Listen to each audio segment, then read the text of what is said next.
From the WACH Fox studios, this is On Point on WACH Fox with Cynthia Hardy. Good morning and welcome to On Point on WACH Fox. It's truly a pleasure to bring you the show each and every week, and we hope that you'll take the opportunity to tune into the radio show On Point with Cynthia Hardy, heard every Sunday evening, 6 p.m. on 101.3 The Big DM. Today on Point on WACH, teen employment in South Carolina. While overall unemployment is going down in the state, teen unemployment continues to rise. According to the Employment Policies Institute, South Carolina ranks second in the nation for teen unemployment at 31%. The national average is 25%. Analysts say summer employment has more competition, with adults looking for jobs in the tough economy, meaning less opportunity for high school and college students. So what help is out there, and what are the community benefits of young people in the workforce? So we're delighted to be able to talk today about teen employment in South Carolina. I'm seated with Brian McConkey, my favorite WACH Fox News anchor. Always too kind to me. Very, very happy to have you. You contribute so much to our conversations, and we're just delighted that you're able to join us for the show again today. And it's important that we take a look at what's happening in our state. Absolutely. Because a number of us were surprised to know that we're second in the nation when it comes to unemployment and young people. Yes, and the number is quite high. Yes. Very high, with 6 percentage points over the national average, in fact. And we were number one for quite a while in just overall unemployment, which is improving. So it is sad to hear that our young people in that teenage range aren't doing maybe as well as some other folks who are getting back to work. And I'm sure parents are just as disappointed as the kids Absolutely are, they are. because they look forward to young people not just I having always the had a job in the opportunity. summer. Did you? Yeah, but they were easier to get then. Yeah, So, yeah. And there were probably some jobs some teens I know wouldn't want to have. Like hauling lumber around and doing masonry work. Yeah, it wasn't the most fun thing in the world, but it teaches you things. So. Well, we thought we would have the conversation today. We recognize that there are a number of things that are out there. The South Carolina Department of Employment and Workforce are out there, and they have opportunities for young people, but there are other opportunities in the marketplace as well. So what we wanted to do was to bring in our Mayor Steve Benjamin, Mayor of the City of Columbia, Mr. James T. McLawhorn, Jr., President and CEO of the Urban League here in Columbia, to talk about this important issue and to let the community know the significance of having teen employment and what happens, Mr. Mayor, when we don't have it. Oh, sure. Well, I'm with Brian. I had a summer job every summer, either working with my dad as a contractor or working as a bus boy, or at the Children's Museum, or at a bakery. Actually, a real bakery. I mean, in the flour and dough and the whole not the whole Lucille Ball routine, but Close enough. but real hard work and the opportunities to get some great experience, to develop a work ethic, and honestly to keep kids off the street in the summer. I mean, it's just so valuable to a community. So while we've seen unemployment tick down in the Midlands over the last couple of years, almost two percentage points, still having this challenge in our state with our young people is something that we all really ought to be focused on. And that's why I'm so I'm proud of the relationship we've been able to develop with the Urban League over the last several years that focuses like a laser beam on teen employment. Recognizing that there are skill sets that our children need, our young people need, if they're ever going to live up to their God-given potential, and that we can play a very creative role in making that happen. So it's an important issue to us. I think anyone who cares about the future of our kids ought to be fully invested in solutions to the problem, and that's why I'm glad to be here. You know, Brian, you mentioned that you had a job when you were a teen, and I certainly did as well, and really looked forward to that as an opportunity. And one of the fears is if young people don't see people actually going to work and emulating that behavior themselves, it will be more difficult for them to see themselves in employment. They'll fall into a pattern of behavior where they don't know the importance of having that solid work ethic, of going to work every day and earning some money and being proud of that money you earn and the work you're doing every day. And Mr. McLaurin, you have some wonderful programs that help instill those values and help kids get what is valuable work and life experience.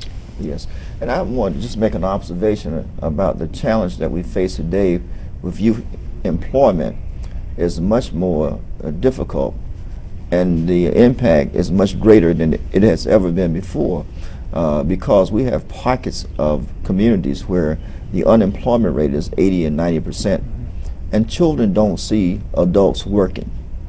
They don't see it at all. And what they do see, they see people coming into communities who do not work in what we call traditional kind of jobs. And as a result, they have no vision about what is available, and that means that their expectations are low. So they come out of culture or low expectations. Jobs are important. They're transforming. It is the best model, evidence-based practice model for positive youth development. I worked as a child. I worked hard. I worked in tobacco. And we were in the tobacco fields at 5 a.m. in the morning, 12, 13 years old. And that experience taught me about work. I had I just felt good. You know, you feel good when you make money. It enhances your value system. It enhances your self-esteem. It allows you to communicate effectively with people. You become more task-oriented, more focused. And so when you think about work experience, let's don't think about it as a way to provide money for young people. But more importantly than money is that it enhances self-esteem, it increases academic performance, it increases self-esteem. It, more importantly, it gives you hope, and it gives you a culture of high expectations. And that's something that our young people need. Yeah. We're going to go to break right now. We come back, we're going to continue our conversation with the mayor and Mr. McLaughlin on the significance of summer employment. Stay tuned.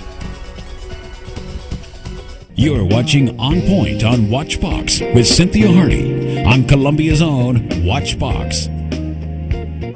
Welcome back to On Point on WACH Fox. Brian McConkie and I are talking to the mayor and Mr. McLaughlin from the Urban League, the president and CEO of the Urban League, about the significance of teen employment in the marketplace. And it is a big problem. We're second in the nation in terms of the overall numbers of unemployment. Yeah, and that's very discouraging, especially because our teens are used to a plethora of jobs being available in the marketplace, and for a number of teens, the reality is unless someone steps in to either sponsor them through a program like you have, Mr. McLaughlin, or some of the employers get really creative, a lot of kids won't work this summer. And one of the concerns is for a number of children in poor neighborhoods, they don't often have the opportunity to see, they don't have a legacy of employment in their environment. And for many of them, they see what we call the underground economy, hustling, as an option. And that doesn't necessarily mean hustling illegal things. It means non-conventional employment.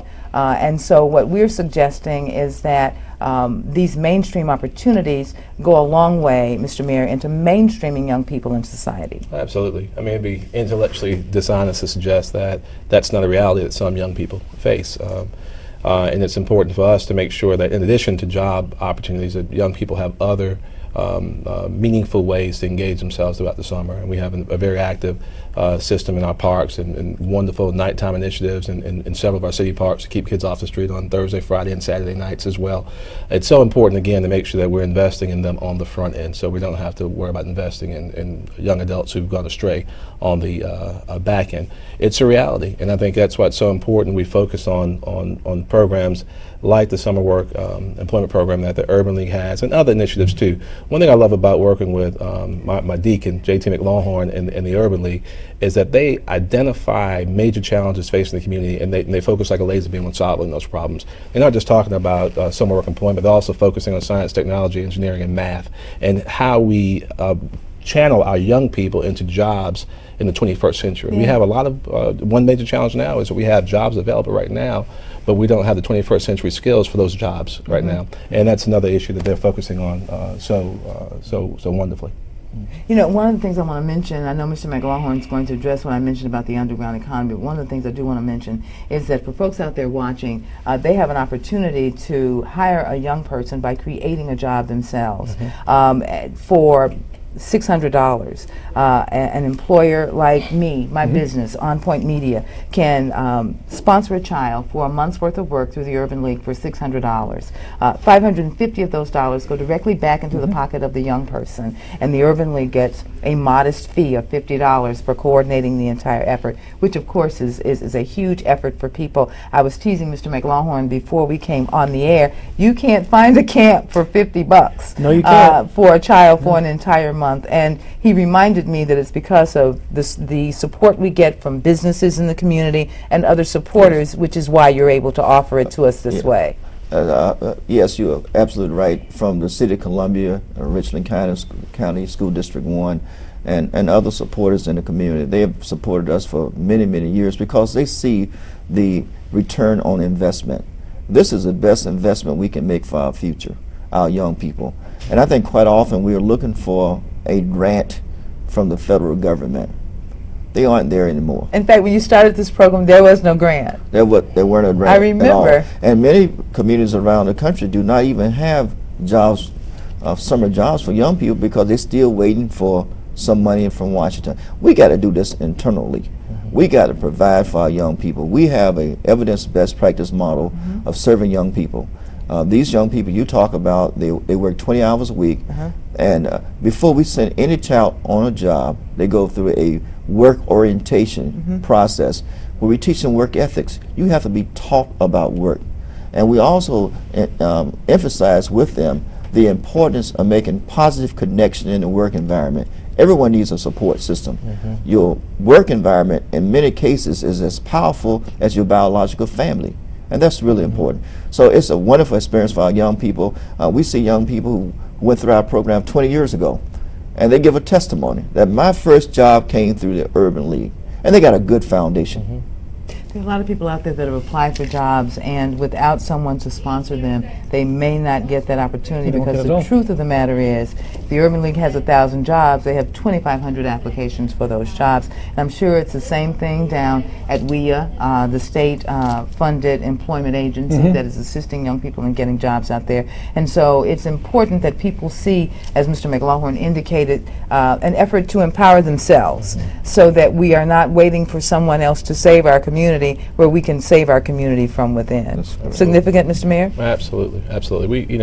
We're not waiting on Superman. I mean, there are so many challenges facing the community, and it's not just here, it's across America, and it's across the world.